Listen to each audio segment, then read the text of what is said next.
Hello everyone, welcome to my channel. Today I am going to discuss with you chapter number 4 quadratic equations class 10th maths from NCERT book. ये मेरे पास NCERT book है, तो आप भी क्या करें कि अपने पास अभी NCERT बुक को खोल लें चैप्टर नंबर 4 क्वाड्रेटिक इक्वेशंस और साथ साथ में मेरे करते जाएं ताकि आपको हर कंसेप्ट अच्छी तरह से क्लियर हो जाए। ओके, तो चलिए स्टार्ट करते हैं। सबसे पहले हम ये करेंगे कि what is the meaning of quadratic equation. Quadratic equation होता क्या है? तो students, you must have studied chapter number 2 that is polynomials. Different types of polynomials are there. So quadratic polynomial is one of the type of polynomial which is written in the form of ax square plus bx plus c equals to 0, where a is not equals to 0. हम कभी भी a को 0 के equal नहीं ले सकते in the quadratic equation. क्यों नहीं ले सकते? क्योंकि अगर हम a की जगह 0 लिख देंगे तो यहाँ पे आ जाएगा 0x²। तो 0x² पूरी टर्म को 0 बना देता है। तो आपके पास फिर इक्वेशन क्या बच जाएगी? सिर्फ ये bx प्लस c। तो bx प्लस c का हाईएस्ट डिग्री क्या आ गई? इसकी 1 आ गई। तो फिर ये क्या बन गया? ये क्वाड्रेटिक इक्वेशन तो रही नहीं, फिर ये क्या बन जाएगी? लीनियर इक्वेशन बन जाएगी। तो लेकिन हमें क्या करना है? क्वाड्रेटिक इक्वेशन बनाना है। तो क्वाड्रेटिक इक्वेशन में क्या होता है कि जिसकी हाईएस्ट डिग्री 2 हो, that is called the quadratic equation. कि इक्वेशन में आपको हाईएस्ट डिग्री 2 ही चाहिए, तभी वो क्वाड्रेटिक इक्वेशन बनेगी, अदरवाइज नहीं बनेगी।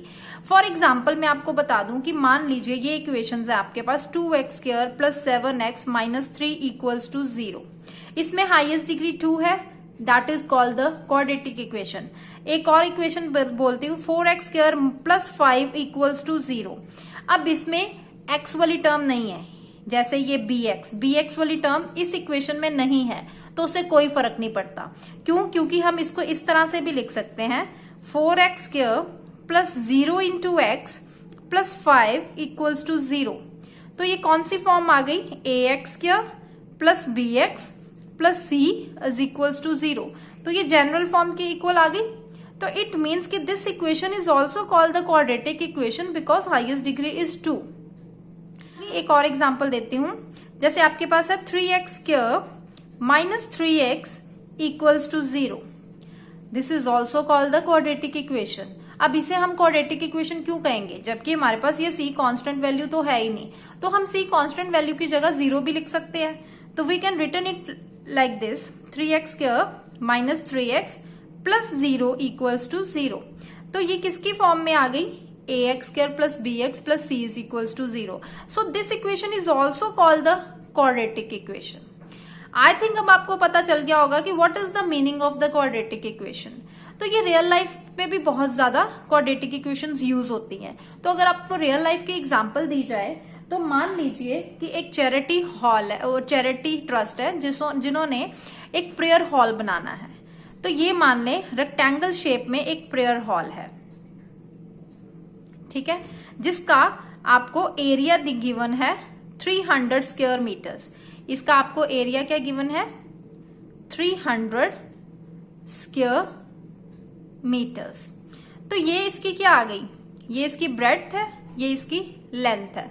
तो इसमें आपकी स्टेटमेंट क्या गिवन होगी कि a charity trust decides to build a prayer hall having a carpet area। ये अंदर जो है वो carpet area, having a carpet area 300 square meters with its length। इसकी लेंथ क्या गिवन है? 1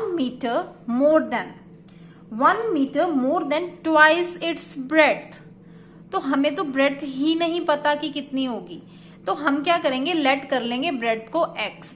अगर मान लीजिए हमने ब्रेड्थ को x लेट कर लिया है तो इसमें लेंथ क्या आ जाएगी?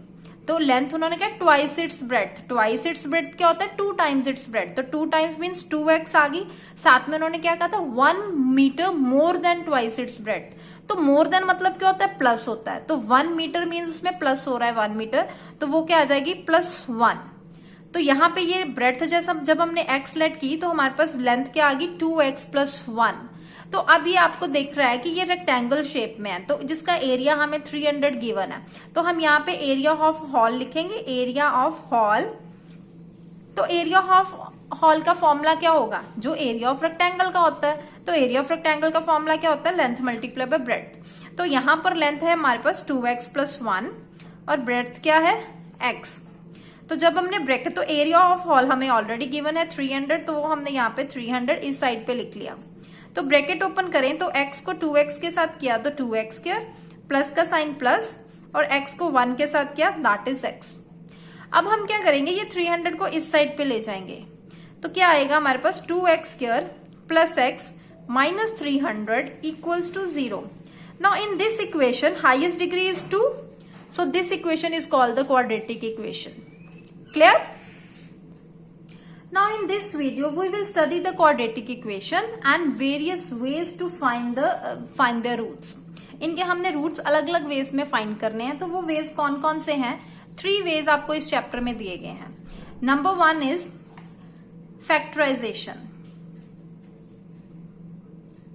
Factorisation, number 2 is completing the square,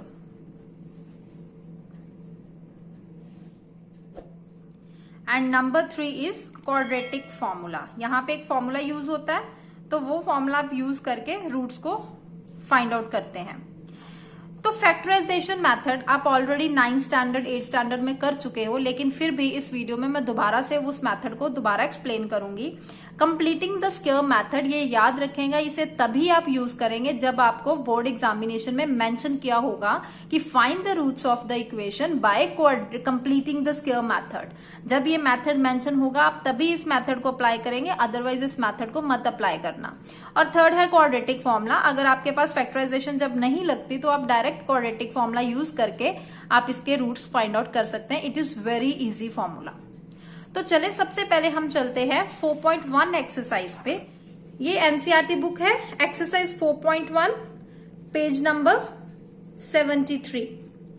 तो question number 1, check whether the following are quadratic equations. तो ये आपके पास 8 पार्ट्स गिवन है, तो इसमें से 2 पार्ट्स में आपको करके बताऊंगी, बाकी सारे पार्ट सिमिलर हैं, आप वैसे ही खुद भी कर सकते हैं।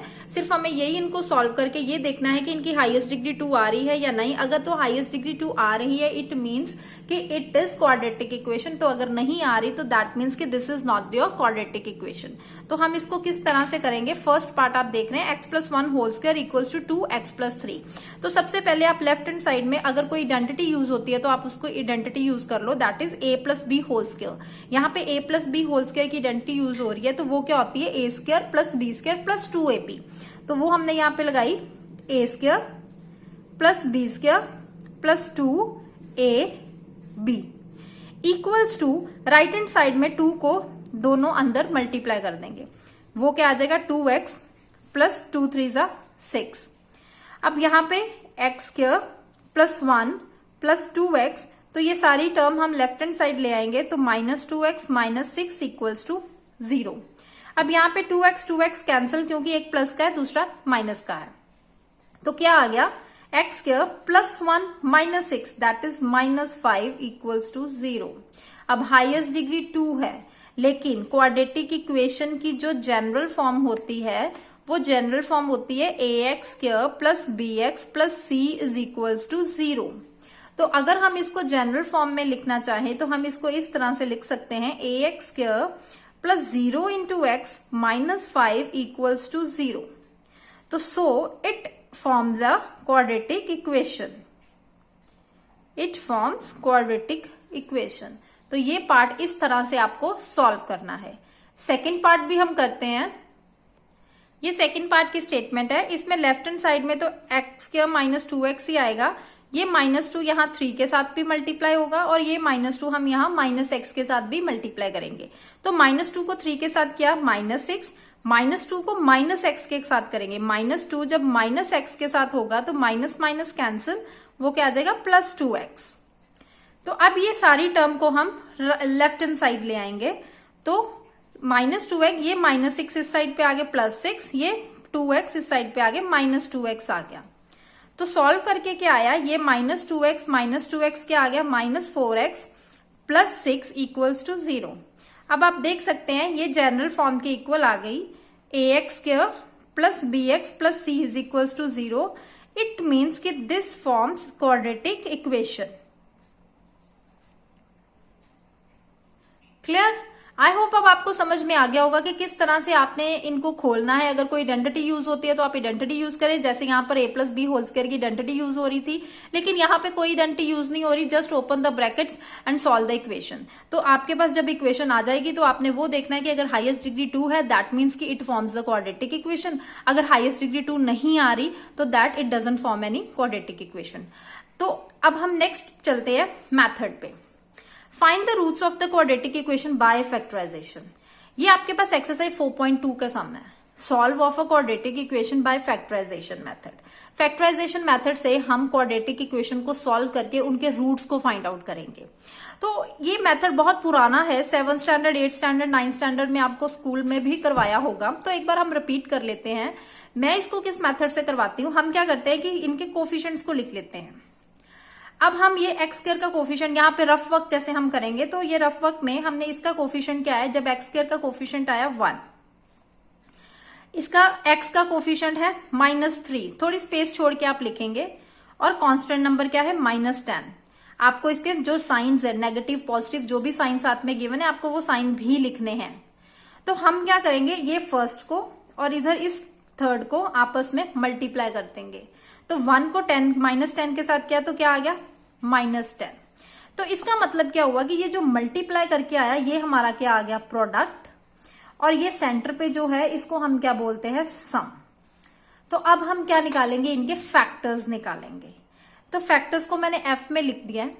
फैक्टर्स मतलब क्या होता है कि आपने कोई दो ऐसे नंबर्स बताने हैं जिनको आपस में मल्टीप्लाई करके हमारे पास -10 आए, और उन्हीं दो नंबर्स को आपस में प्लस या माइनस करके हमारे पास -3 आए। पहले तो हम 10 के फैक्टर्स देखेंगे। अब 10 किस किस टेबल में, 2 5 10, तो 2 और 5 को आपस में माइनस करो तो 3 भी आता है। तो इट मीन्स कि हमारे पास नंबर्स तो आ गए 2 और 5। अब हमने साइंस देखने हैं कि इनके साइंस हम किस तरह से लगाएंगे।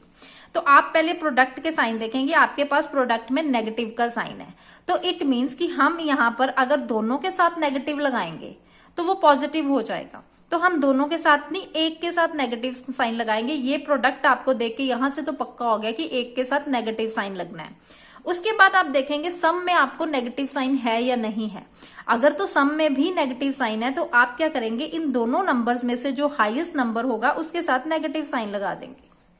तो अगर सम में प्लस का साइन है तो आप छोटी टर्म के साथ नेगेटिव साइन लगाएंगे। अब इनको अगर सॉल्व करें तो 2 को -5 के साथ मल्टीप्लाई किया, दैट इज -10, और 2 को जब -5 में हम सॉल्व करेंगे तो वो आ जाएगा -3। ये दोनों कंडीशंस होल्ड कर रही हैं इस पे, तो इट मीन्स ये हमारे बिल्कुल फैक्टर्स ठीक हैं। तो इन फैक्टर्स को हमने ये मिडिल टर्म में जो -3x है यहां पे स्प्लिट करना है। फैक्टराइजेशन मेथड का दूसरा नेम होता है स्प्लिटिंग मेथड। इसको हम स्प्लिटिंग मेथड भी बोल सकते हैं। इसको हम स्प्लिटिंग मेथड क्यों कहते हैं, by split the middle term. क्यों, क्योंकि हम जो सेंटर में जो मिडिल टर्म होती है उसको हम स्प्लिट करते हैं। तो अब हम क्या करेंगे, ये -3x को हम स्प्लिट करेंगे। ये जो फर्स्ट में x स्क्वायर है इसको भी हमने एज इट इज लिख दिया, कांस्टेंट नंबर जो -10 है उसको भी हमने एज इट इज लिख दिया। अब -3x को स्प्लिट जो हमने अभी फैक्टर्स बनाए हैं उसमें लिख देंगे 2 और -5 में, लेकिन इसके साथ जो x का साइन है, जो जैसे यहाँ पे x का साइन है, वो x का साइन इन दोनों के साथ जरूर आएगा। तो हम क्या लिख देंगे, +2x -5x। इसके बाद ये हमारा फर्स्ट स्टेप आ गया स्प्लिटिंग मेथड का। इसके बाद आप पेयरिंग करेंगे फर्स्ट 2 टर्म्स की और सेकेंड 2 टर्म्स की, इनकी पेयरिंग कर देंगे। और पेयरिंग में आप देखेंगे कि कॉमन क्या आ रहा है। अब इसमें x स्क्वायर है, इसमें 2x है, तो आपके पास x कॉमन आ रहा है। तो अंदर क्या आ गया, अब एक x यहाँ पे बाहर आया तो अंदर एक x आया, प्लस का प्लस, x अब बाहर है तो अंदर क्या रह गया, सिर्फ 2 रह गया। अब यहाँ पे देखें, अब ये जो आप नेक्स्ट पेयरिंग लेंगे इसमें जो फर्स्ट नंबर होगा उसके साथ जो भी साइन होगा आपने वही साइन यहाँ पे लेना है। तो यहाँ पे जैसे माइनस साइन है तो माइनस आप लोगे, और उसके बाद देखोगे कॉमन क्या आ रहा है। अब x तो कॉमन है नहीं, लेकिन 5 और यहाँ पर 10, it means 5 is the common. तो हमने इसको 5 को बाहर ले लिया। अब जब हमने 5 कॉमन लिया तो यहाँ पे -5 बाहर आ गया, तो अंदर सिर्फ x रह गया। और इस साइड पे -10 है, तो -10 के फैक्टर्स अगर हम यहाँ पे लिख दें -5 × 2, तो ये -5 पूरा बाहर आ गया, तो यहाँ पे अंदर क्या रह गया, +2 रह गया, विच इज इक्वल्स टू 0। ये है हमारा स्प्लिटिंग मेथड या फैक्टराइजेशन मेथड का सेकंड स्टेप।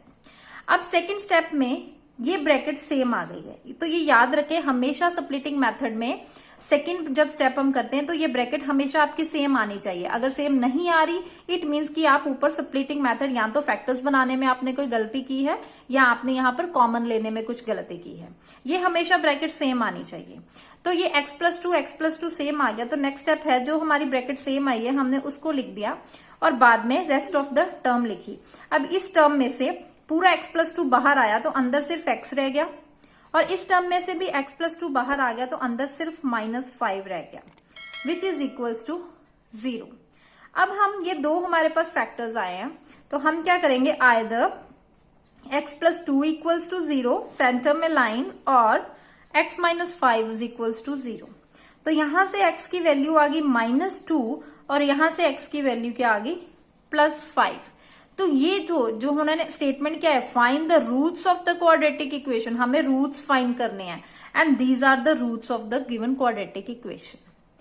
तो x की वैल्यू क्या आ गई -2 एंड 5। आई होप आपको स्प्लिटिंग मेथड अच्छी तरह से अब समझ में आ गया होगा। हम एक और एग्जाम्पल करते हैं, उससे आपको और अच्छी तरह से ये स्टेप्स क्लियर हो जाएंगे। ये है नेक्स्ट पार्ट की स्टेटमेंट, 2x² - x + 1/8।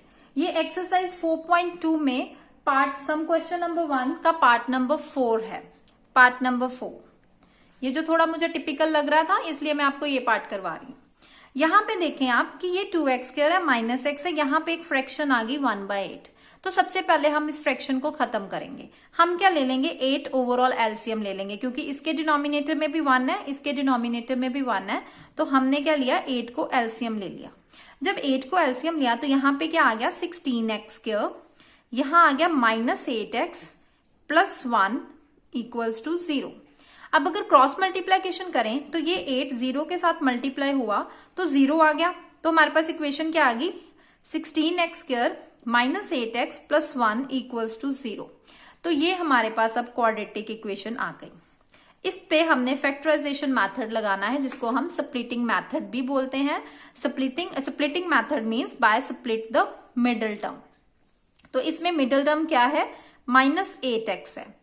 तो अगेन यही फॉर्मूला मैं आपको टेक्निक बताऊंगी। इसका कोफिशिएंट 16 वो हमने लिख दिया, उसके बाद इसका x का कोफिशिएंट -8 वो भी लिखेंगे, कांस्टेंट नंबर इज +1 तो उसको भी हमने लिख दिया। अब हम यहाँ पे इस तरह से डायगोनली 2 लाइन्स ड्रॉ करेंगे। 16 को 1 के साथ मल्टीप्लाई किया 16, तो यहाँ पे हमारे पास ये अब 16, ये जो +16 है ये आ गया हमारे पास प्रोडक्ट, सम आ गया -8। अब हम फैक्टर्स बनाएंगे, तो फैक्टर्स में हम प्रोडक्ट वाले नंबर को देखेंगे 16। अब तो 2 नंबर्स ऐसे होंगे जिनको आपस में मल्टीप्लाई करके 16 आए। तो फर्स्ट क्या आएगा, 4 4 4 को 4 के साथ मल्टीप्लाई करो तो 16 आता है, और 4 को 4 के साथ प्लस करो तो 8 आता है। तो इट मींस कि ये 4 4 नंबर हमारा बिल्कुल ठीक है। अब हम साइंस देखेंगे कि इसमें साइन कौन से लगाने हैं। प्रोडक्ट के साथ प्लस का साइन है, लेकिन सम के साथ माइनस का साइन है। तो इन दोनों को अगर हम प्लस करेंगे तो 8 आता है। तो हम दोनों के साथ अगर माइनस का साइन लगा दें, -4 तो -4 लगाने से ये हमारे पास क्या आ गया, माइनस माइनस कैंसिल, 4 4 16, प्रोडक्ट भी ठीक आ गया, और -4 और -4 ये हमारे पास -8 भी आ गया। तो इट मींस कि मिडिल टर्म को स्प्लिट करके हम क्या लिखेंगे, -4x। तो ये 16x² हमने ऐसे ही लिख लिया, यहाँ पे +1 को भी ऐसे ही लिखा है। तो सेंटर में -8x को स्प्लिट करके -4x = 0। अब पेयरिंग कर देंगे फर्स्ट 2 टर्म्स की और आगे वाली 2 टर्म्स की। तो यहां पे पेयरिंग करके देखेंगे कॉमन क्या आ रहा है। अब आप देखें 16x² और -4x, तो 4x कॉमन आ रहा है। यहां पे 4 अगर 4 कॉमन है तो 4 4 16, तो अंदर एक 4 आ गया। अब यहाँ पे x² है, उसमें से एक x बाहर चला गया तो अंदर एक x आ गया। माइनस का माइनस, अब पूरा 4x अगर बाहर है तो यहाँ पे कुछ नहीं बचा, जहां पे कुछ ना हो वहां पे 1 होता है। अब नेक्स्ट टर्म में हम देखेंगे कॉमन क्या आ रहा है। मैंने फिर से आपको इस एग्जांपल में भी यही बताया था कि जो फर्स्ट नंबर के साथ साइन हो वही साइन नेक्स्ट टर्म में साथ में आता है। तो यहाँ पर माइनस है तो यहाँ पर माइनस आएगा। उसके बाद देखेंगे कुछ कॉमन है, अगर कुछ भी कॉमन नहीं है तो आप सिंपली 1 लिख लें। तो अगर स्टेटमेंट अंदर वही आ जाएगी, बस साइन चेंज हो जाएगा, क्योंकि ब्रैकेट के बाद अगर हमने माइनस लिया है तो अंदर साइन ऑपोजिट हो जाएंगे। यहाँ पे -4x था वो +4x आ गया, यहाँ पे +1 है वो -1 हो जाएगा। क्लियर? अब अगेन पेयरिंग की इनकी और इनकी, अब ये ब्रैकेट देखें सेम आ गई, तो 4x - 1 ये ब्रैकेट सेम है। अब यहाँ पे 4x - 1 बाहर, तो अंदर क्या रह गया 4x। इस साइड पे भी 4x - 1 बाहर है, तो अंदर क्या आ गया -1। आइदर दिस इक्वल्स टू 0 और this equals to 0। Next step पे तो हम क्या लिख देंगे, either 4x - 1 equals to 0 centre पे लाइन, और 4x - 1 इक्वल्स टू 0। अब देखें दोनों फैक्टर्स बिल्कुल सेम आए हैं, तो ऑब्वियस है दोनों जो रूट्स हम निकालेंगे वो भी सेम ही आएंगे। तो यहां से 4x इक्वल्स टू -1 उस साइड पे जाके +1 हुआ, तो x की वैल्यू क्या आ गई 1/4। सिमिलरली तो इस साइड पे भी क्या आ गई 1/4। तो इट मीन्स कि हमारे इस इक्वेशन के रूट्स क्या आ गए 1/4 एंड 1/4। अब ये 2 टाइम्स हमने 1/4 निकाले हैं, तो हम इसको एक बार नहीं लिखेंगे, इसको 2 बार ही लिखेंगे। ये क्यों? क्योंकि जितनी भी हाईएस्ट डिग्री होती है उतने ही हमारे रूट्स आते हैं। तो हाईएस्ट डिग्री 2 है तो रूट्स भी हम 2 ही निकालेंगे, अगर सेम हो तो भी हम 2 बार लिखेंगे, अगर डिफरेंट है तो हमने लिखने ही लिखने हैं। तो ये होता है फैक्टराइजेशन मेथड। तो अगर आपको इसमें कोई भी प्रॉब्लम है तो आप मुझे कमेंट सेक्शन में पूछ सकते हैं। सेकेंड स्टेप मेथड है कंप्लीटिंग द स्क्वायर मेथड, वो मैं अपनी नेक्स्ट वीडियो में आपको अच्छी तरह से बताऊंगी। तो अगर मेरे चैनल पर नए हैं तो मेरे चैनल को सब्सक्राइब कीजिए, अपने फ्रेंड्स को भी शेयर कीजिए, ताकि वो भी घर बैठकर इनको टॉपिक्स को अच्छी तरह से समझ सकें। तो मैं अपनी नेक्स्ट वीडियो में कंप्लीटिंग द स्क्वायर मेथड आपको कराऊंगी। If you have any query regarding factorization method, you can ask me in the comment section. Okay, bye.